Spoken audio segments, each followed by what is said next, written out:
It all started when I found myself at the lowest point in my life. Each day felt like a blur. I'd sleep until 3 p.m., dragging myself out of bed only to fill the void with junk food and endless hours of mindless YouTube videos. My room was a reflection of the chaos in my mind, clothes and trash scattered everywhere, a mess that I had grown too numb to even notice. My studies were completely neglected, despite living off a student loan that I knew I'd eventually have to repay. Every evening, I'd meet up with a friend who was in the same downward spiral. We'd spend hours together, not talking about our struggles or plans for the future, but simply getting lost in the haze of weed smoke and the flickering glow of screens. We'd stay up until 5 a.m., watching pointless videos, feeling trapped in a cycle of self-destruction. The nights blended into days, and the days into nights, with no sense of purpose or direction. It wasn't just a low point, it was rock bottom. I felt disconnected from everything that once mattered. I was tired of living like this, tired of feeling like my life was slipping away while I stood still. I knew, deep down, that I needed to make a change before it was too late. One day, I picked up a book called The Slight Edge. It taught me that consistent, small improvements could lead to massive changes. I started building habits like meditation, reading, and cleaning, but I quickly learned that motivation alone wasn't enough. Motivation can be fleeting. I learned this the hard way, failing to maintain habits when the initial excitement wore off. I needed a new approach. I decided to set small, achievable goals, like doing just one push-up a day.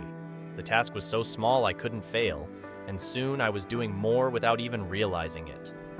Reading nonfiction became my most powerful habit. I bought an e-reader and dove into books on psychology, habits, and self-improvement. Books like Flow and the Willpower Instinct completely changed my perspective. They taught me how to understand my brain, build willpower, and create lasting change.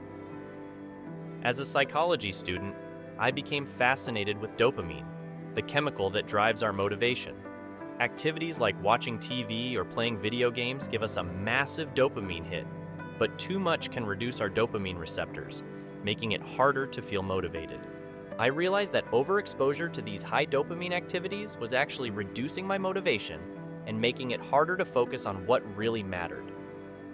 I made the tough decision to cut down on activities that gave me a quick dopamine rush, like watching TV, playing video games, and endlessly scrolling on social media.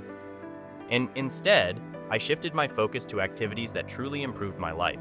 This made it easier to concentrate, stay disciplined, and grow into the person I wanted to become. I learned about flow states, those moments when you're so focused on what you're doing that time seems to disappear. Flow by Mihaly Csikszentmihalyi opened my eyes to the power of being fully immersed in an activity. I began to fill my days with activities that not only challenged me, but also brought me joy and growth. This became my new goal in life. One of the best habits I picked up was journaling. I started a bullet journal to track my daily activities, marking them as positive or negative. This gave me immediate feedback on how I was spending my time and helped me make better choices every day. My sleep schedule was a complete disaster. I would stay up late into the night, often until 3 a.m., and wake up groggy in the afternoon, feeling exhausted and unmotivated. The lack of structure was draining my energy and focus, making it clear that I needed to make a change. I began waking up early, ensuring I got quality sleep from 10 p.m. to 6 a.m. This small adjustment transformed my days, providing me with increased energy, sharper focus, and significantly more time to be productive and pursue my goals. And that's how I went from rock bottom to disciplined in just 6 months. It wasn't easy, but by building habits on willpower, cutting out distractions, and focusing on growth, I managed to turn my life around. If I can do it, so can you. Remember, it's the small changes that make the biggest difference. Peace.